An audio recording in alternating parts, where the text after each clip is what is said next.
Uh, Hello, everyone. It's Gideon again. This time, I would like to introduce you to Alipta Balaf. Alipta Balaf has got an opportunity to wear multiple hats while being at work, sometimes as a designer, artist, animator, UI developer, and sometimes also as strategic design leader. At the present, Alipta is the India head of experience design team at Cerner Corporation in Bangalore, right? So like more people will probably join us as we talk because they have been in the networking session. That was the session before this one. So the mic is yours, Alipta. Hey, thank you. Thank you so much. So, okay, so it's a nice weather in Bangalore today. It's quite sunny day. I can look through out of my window. It's the sky is blue and it feels great, right? And I am sitting on my chair to present this topic, design products for happiness. Thanks for the opportunity and let me share my screen. Go ahead.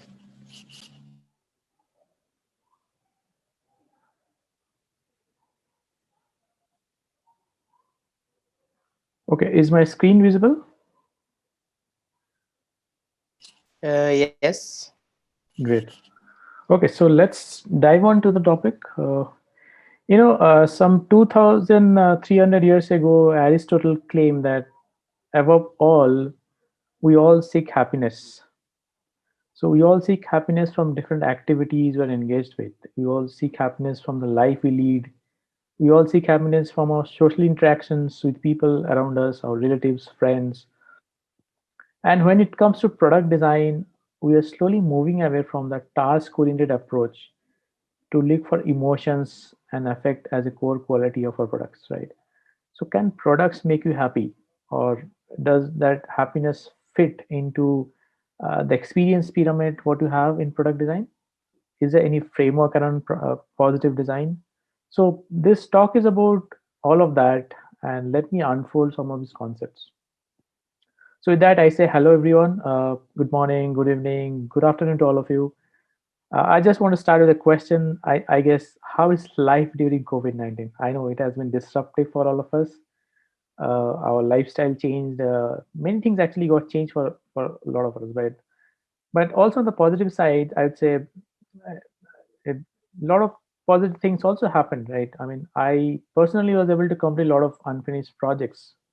I got time to publish a few articles, and I got again the opportunity to talk in this conference. So that's a huge again for me, right? I started meeting a lot of people. I started mentoring designers. I've also been a part of different design platforms. So those are the positive sides of COVID-19, really, I'd say. And I also got addicted to Netflix. I started watching a lot of movies in the past 10 months. So when it comes to watching movies, I'm very selective, and these are some of the Hollywood movies I really love. Life of a Pi, Gladiator, Forrest Gump, Castaway, Spider-Man, the entire series, the Terminator series, Arnold Schwarzenegger, and also this one, very interesting movie, The Pursuit of Happiness.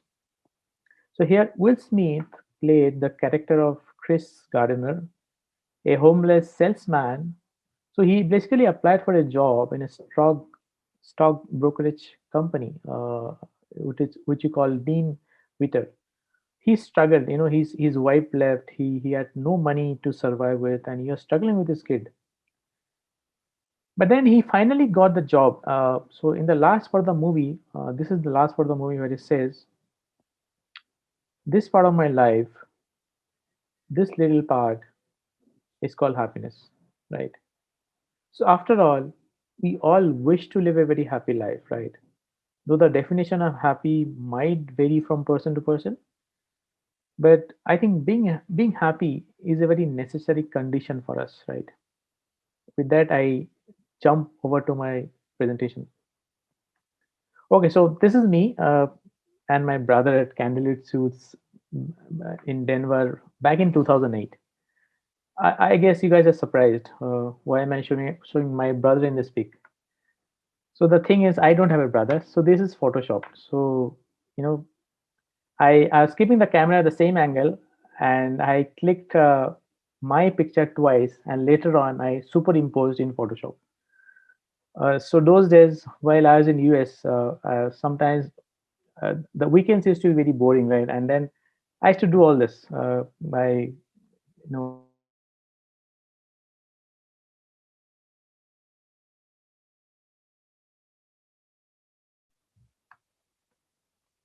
so few more creations.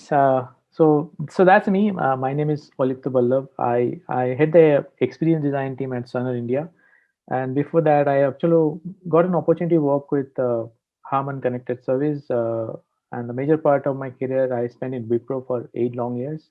And before that, I was a part of CGI, which was taken over by initially it was Logic Assembly, now it's CGI. And before that, I also worked with multiple startups in my initial days of my career. So that's about me. So today I'm going to talk about design products for happiness. How can you make experiences happier, right? So Bhutan, a kingdom, a country basically from South Central Asia, is known as the Kingdom of Happiness. So the phrase "gross national happiness" was first coined by the fourth king of Bhutan, so King Jigme, in the year 1972. So he declared that gross national happiness is the most important thing than gross domestic product. And he went to say that gross national happiness should be the guiding philosophy of Bhutan's entire development process. And these are some of the pillars he formed later on. So good governance is one of them. Sustainable development is also one of them. Preservation and promotion of culture and environmental conservation. So these are some of the pillars he develops, which can really get you to more towards a very happy life, right? So Dieter Rams again is a German industrial designer. He said that good design is long lasting. So we still use chairs at home, right? We use it every day, isn't it? Possibly the form has changed, the look and feel has changed, but the function has not changed, right? And then with being said that, I'd say design perhaps is one of the most intimate means to reach out to people and offer products that can probably give long lasting happiness, isn't it? So this is my personal happiness timeline. 85, my first holiday was my with my entire family, rather 83. So 85, I actually was able to score 100 out of 100 in mathematics, the most hated subject of my life. I still hate it. I'm just kidding. 86, my first television purchase. Those days, I got a black and white 14-inch television, and there's some two knobs and three switches. But then I was able to uh, uh, grab the live telecast of Mexico World Cup, and I became a fan of Maradona, right? So 1990, I cleared my 10th board exams. So that was a milestone for me. That I was very happy about it. And then 96, I was able to clear my D school admission test.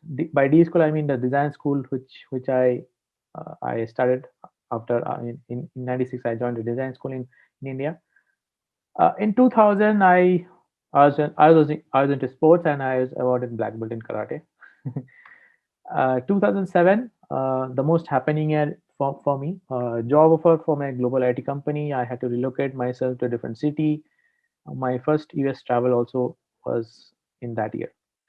And 2013, I got blessed with a baby girl. So, at the end, I would say Beethoven defined happiness as the degree to which an individual judges the overall quality of his own life in a very in a favorable way, right? And that's about it. So I think all these micro factors, whatever you go through in your life, adds to the overall happiness curve, right? But it is said that happiness fades away over time. So what do you choose? Happiness for a moment, happiness for a day, or happiness for the life? And that's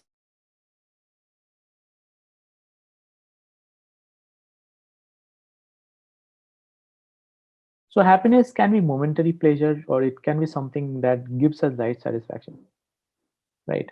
So is it like happy moments or life satisfaction? So let's look at some of the core instincts of happiness. So this is Walt Disney. He said that happiness is all about feeling safe, right? And that's why all the Disney parks were designed across the globe to make you feel safe. Similarly, feeling secured. So if you're buying an insurance, you feel secure, right? Because it gives you a peace of mind. So it can be any insurance. It can be your health insurance or a life insurance. It can be your car insurance or anything, right? And then the next part is about also being affiliated. So let's say you're affiliated to a renowned university or any kind of governing body. It's a very satisfying experience for you. So you feel affiliated. So these are some of the core instincts of happiness. So in the digital world, I would say human computer interaction as a topic became popular in the early 80s, right? And when the age of personal computing started. During the 90s, I would say we shifted our focus majorly to interaction design. We started thinking of how to make our interface better. And those are the times computer became a communication tool for all of us, right? Email gained popularity during that time, which means that uh, people are not just interacting with computers, they were interacting with each others with through computers, and that's really gave the rise of social computing, right? And that became a very prominent topic within the entire HCI community. So intention was to make our interactions very usable in nature, right? And there's this magical man, Don Norman, 1993. He did the magic, right? So he coined the term user experience. So he said, I invented the term because I thought human interface and usability were too narrow. Yes, exactly. And shortly after that, UX emerged rapidly as a new paradigm in the field of HCI. So UX became the aspect that which started devoting a lot of time in defining how to make interactions efficient, effective, and satisfying, right? And further to make interaction usable, accessible, desirable, we all UX designers we started crafting a lot of patterns, frameworks. We started creating those heuristic principles, Jacob Nelson, Snyderman, Dieter Rams. So we all contributed towards building design standards and design system, right? So we started experimenting on a lot of things, right? On navigation flows, systems, and a lot of stuff, right? So quite exciting for all of us, right? So quite an exciting journey, right? So we all moved right from MS DOS to Windows 10. We moved from Macintosh computers to iPhone. We moved from Windows dialog to modal dialogues, and we also moved from flat design to neomorphism, right? So apparently, what I'm saying is, through all of this, we're able to solve a lot of contextual design problems through the digital products. Oh, and so everything was just happening by tapping a button, right? Online purchases became very easy. Food apps allowed us to order a lot of food while sitting at home. Maps allowed us to find addresses, right? Social networking apps allowed us to collaborate virtually. Right? So that was basically a lifesaver during COVID, right? Isn't it? And so, with all of that, you're able to offer a very functional and reliable user experiences through our digital products, isn't it? But then, does all of this experiences lead to happy experiences? Let's see. Not really. So this is a typical Indian dish. So we call it thali. Uh, so we there it's served with rice, curry, chapati, curd, and yeah, it looks so yummy, isn't it? But then at the end of it, we always look forward to this. So this is a sweet dish, which you call that gulab jamun from northern India. And so we Indians have the tradition of, so after having some such meal, we always like to have a sweet dish, like, so else I would say the dish is not complete. The sweet dish at the end of every meal gives us a very fulfilling and happy experiences. So similarly, I would say while there are digital products all around us, does all of them lead to fulfilling experiences? So are they all sweet enough to make us happy? So let's move towards functional to happy experiences. So television, as I said, television. I purchased my television in '86, way back in '86, and that was still in my home. I don't use it, but as a showpiece is there. And some of the products, like wristwatch, pens, scarf, these are some of the old products I still continue to see lying in a home. So I'd say my dad never changed his wristwatch in his entire life, because he used the same wristwatch because he was attached to the product. Why? Because emotions are the soul of a product, right? A product has a lasting value and engagement for a user when it makes them feel in a particular way. So some products have a lasting value, isn't it? So this is an experience pyramid where you start with the functional experience, and then you move up to the ladder to from reliable, usable, pleasurable to happy experiences. So let's quickly give an example to explain this concept. So let's say a light switch. Okay, a light switch gives a very functional experience, isn't it? You can just switch on and switch off the light. It works without bugs, and it works consistently and reliably, isn't it? You can depend on the switch to on the light switch to turn on the and turn off the lights, isn't it? And it's to an extent is also usable, but is it pleasurable to use?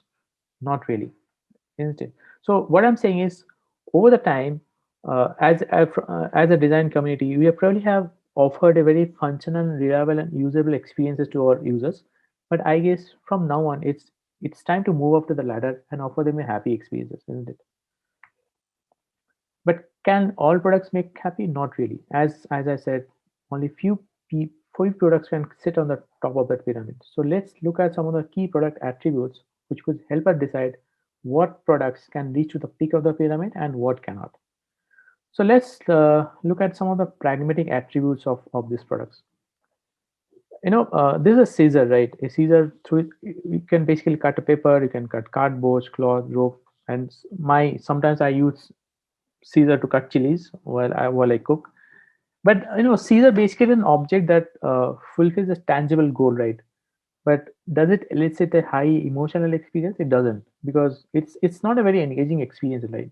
But then similarly, if you look at these products, like flower vase is one of them, objects that can fulfill immediately an intangible need. So let's say if you put a flower vase in your at a corner in your house, it gives a very emotional and pleasurable experience, right?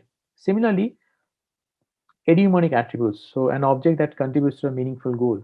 A wedding ring. Let's say if you're buying a wedding ring, it contributes to a meaningful goal, because marriage is a life changing event for you, right? And you experiences.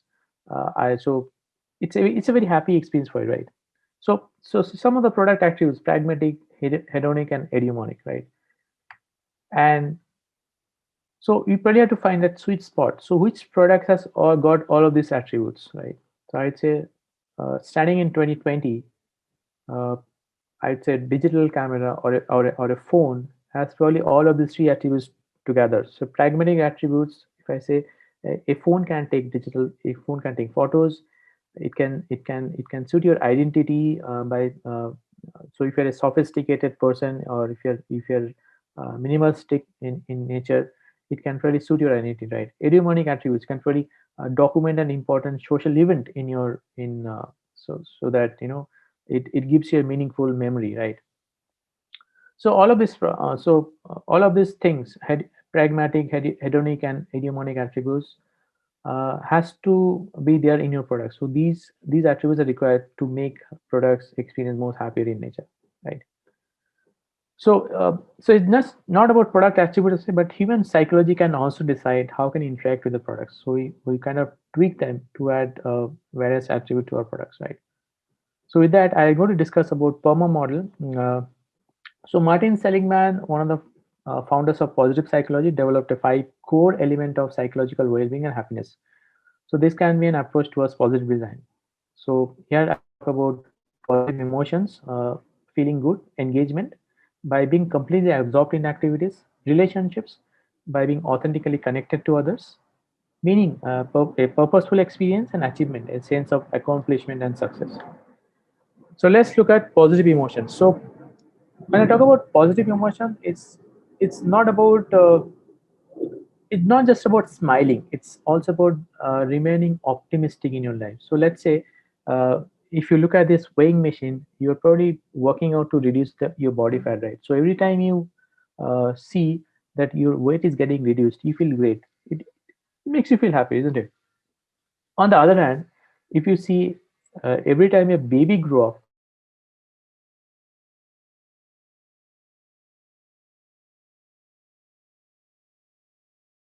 so the context, at one point of time, weight reduction makes you happy. At the same time, and on the other hand, increasing the weight makes you happy, right? Likewise, there are many activities. Probably a child feels happy after completing a Lego design. Some people love socializing through social media. Some love hanging out in pubs. Some love cycling. So all of these activities probably makes you feel happy, right? So it's a happiness that comes from enjoying that moment, right? It's or from a sense of personal meaning. I think as a designer, you should formulate a vision of how design will evoke this positive effect in your products, how it will stimulate and enable people in pursuing their personal goals in their life, and how it will support them in also being a morally good person. I think as a designer, you should bring out all these positive emotions by adding attributes like optimism, pleasure, enjoyment with our products. So the intention is to create products that contribute to people's well-being, isn't it? So the next thing about engagement. So engagement is about doing an activity or task for the experience of doing it. I remember I used to love playing kites during my childhood. So you know, and a lot of other things. So those are some of the examples I can say, like playing an instrument, reading a book, jogging, painting. All these are engaging activities. So you're kind of maintaining a flow. Maintaining a flow is very important, right? So the focus should be building on that positive and immersive experiences. So if you look at the movie experience in theater, it is very different than in home, right? At home, there could be some multiple distractions happening. A phone call might come, there might be a power outage, someone knocking at the door, and there could be multiple others. But while in theater, it offers you a very immersive experience, a large screen, surround sound, you're munching popcorn, the experience you're getting is unmatched, right? So I think as a designer, you must engage users and offer that immersive experiences. So Disney parks basically provide that immersive experience in nature. So the next point is about relationships. So we all know what is relationships, and how relationships is important in our daily lives. So but when you start building relationship with products, so when the product solves a very core and personal or a contextual problem, isn't it? So I can take an example of banks. So you can probably build relationship with banks, right? You like the service, you like the products, you like the customer, the way the customer treats you and everything. So uh, uh, on that note, I would say my mother, she has only one bank account and she has been using for her entire life. She's one of the oldest customer in that bank. She never changed and switched to any banks in her entire life, and because she was able to build a relationship with that bank, right? So similarly, I would say, uh, whenever I go to native, you may want to do a haircut with the same barber shop, that which may take that extra careful, right? So on that note, I'd again say, so I live in Bangalore for work, but whenever I visit my native, I always go to the same barber shop to do a haircut, because I feel I'm emotionally connected to that person, and that's why he shows that concern to me, and that concern is very satisfying, right? So when it comes to digital products, we hardly stick to one products. But then, if you able to build a relationship, I'd say it can build a very positive emotion around your another around that product, right? So that connection has to happen with that product, right? Similarly, meaning. Meaning is something. If you, I hope that most of you have seen the social dilemma in the Netflix. So, design thinker Tristan Harris offers a very thoughtful ideas, like how can you create meaningful interaction and experiences.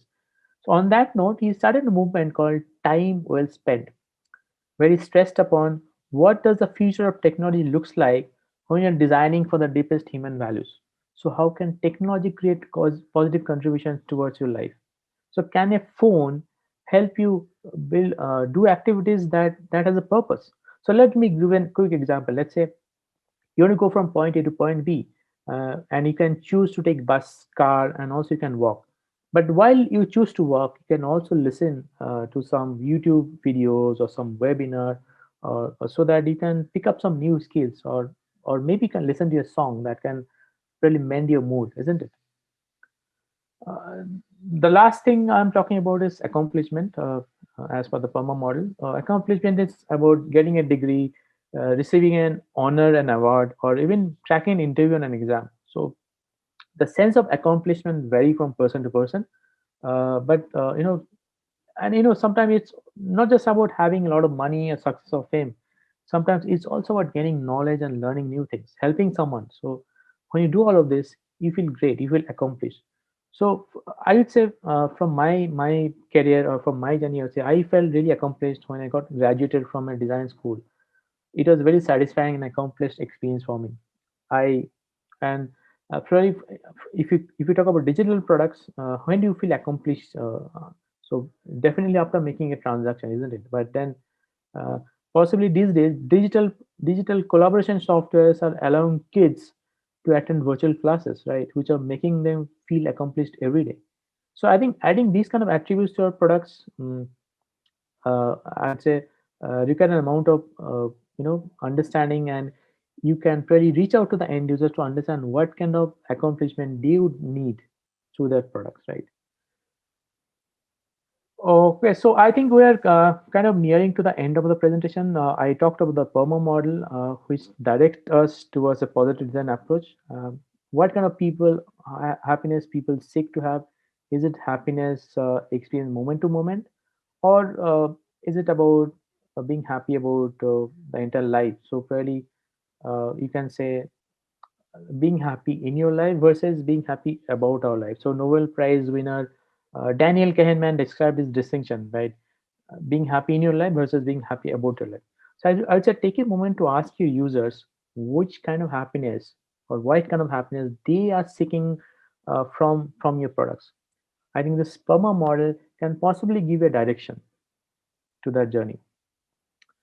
So before I close, a small note from my end. So I think this pandemic was very depressing for all of us, and but still you had to stay positive. And I would say I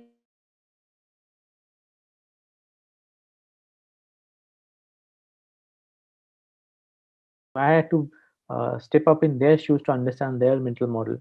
And so I would say I started feeling very energetic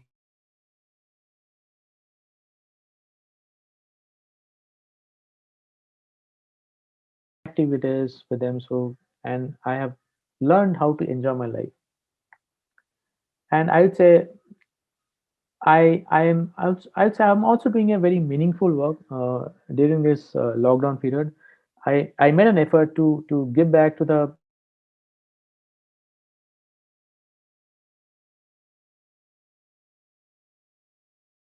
I'd say sometimes a tight hug can also makes you happy. Thank you very much.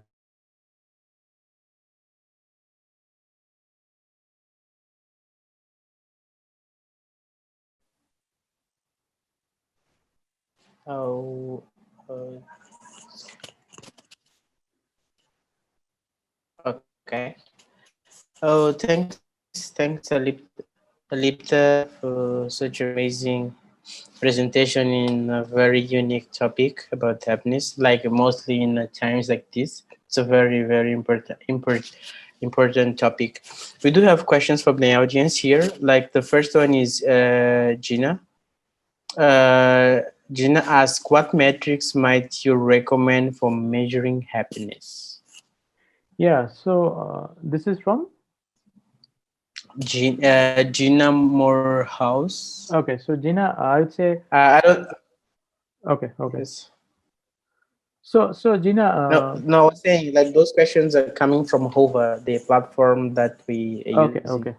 Okay. Okay. So Gina, Yes. coming back to the question, you are saying what metrics might you recommend? So I'd say there are no metrics as of now today to measure happiness. So you're basically in a very early stage of research, and that's why this PERMA model, positive design approach, really can can give you the scope to build some of those metrics.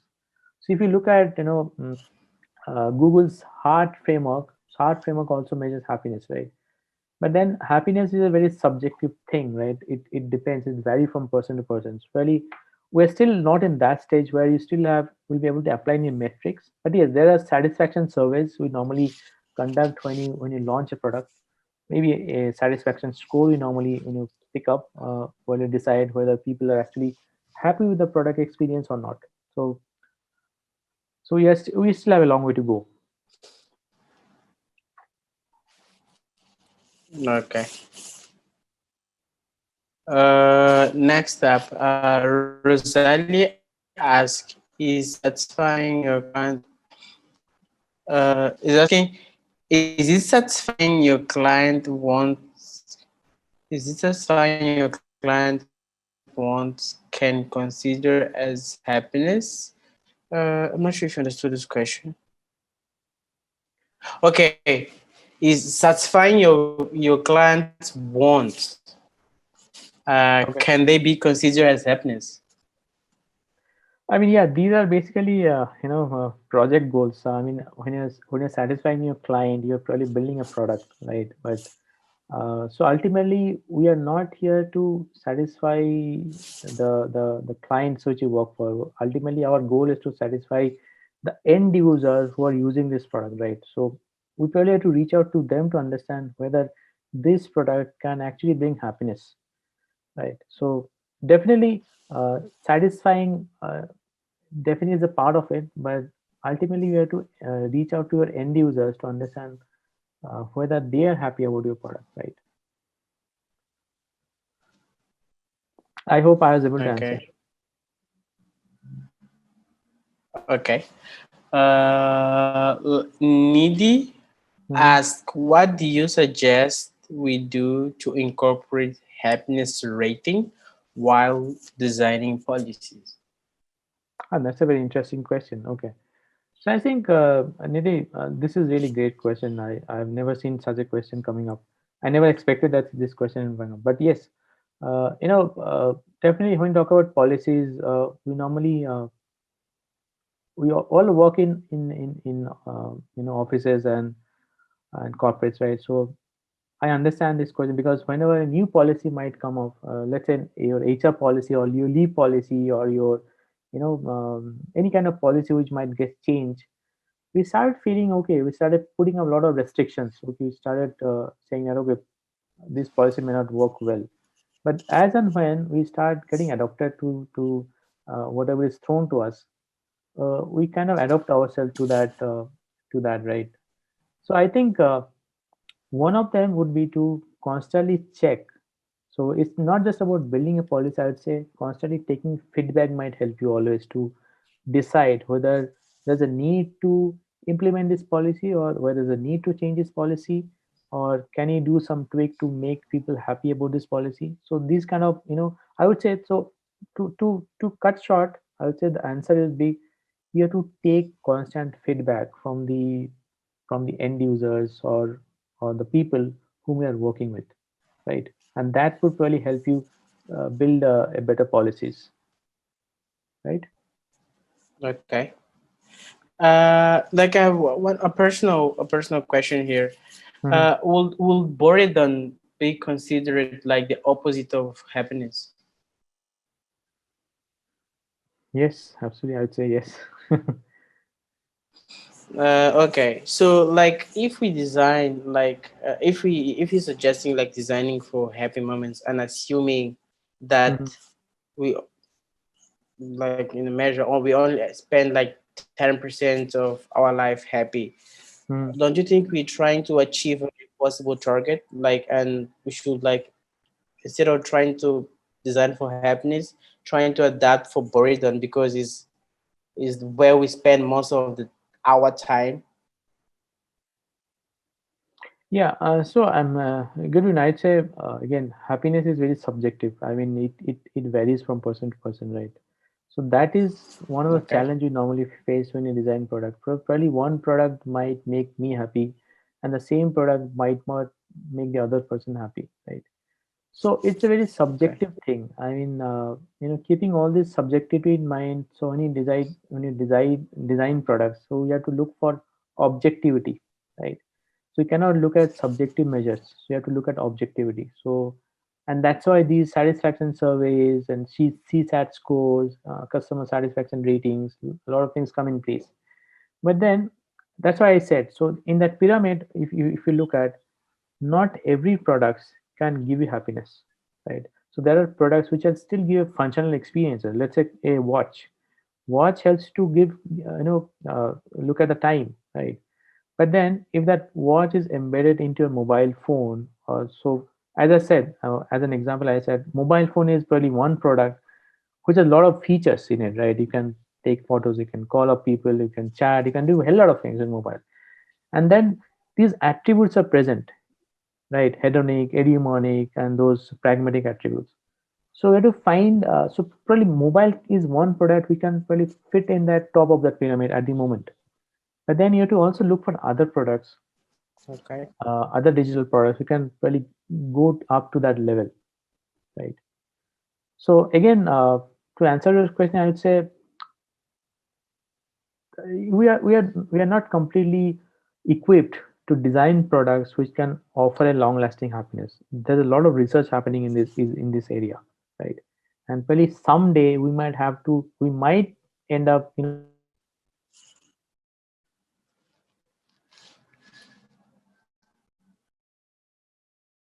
where you want to build a product using these happy attributes, and that's about it, I think. Okay, perfect. We running behind the schedule.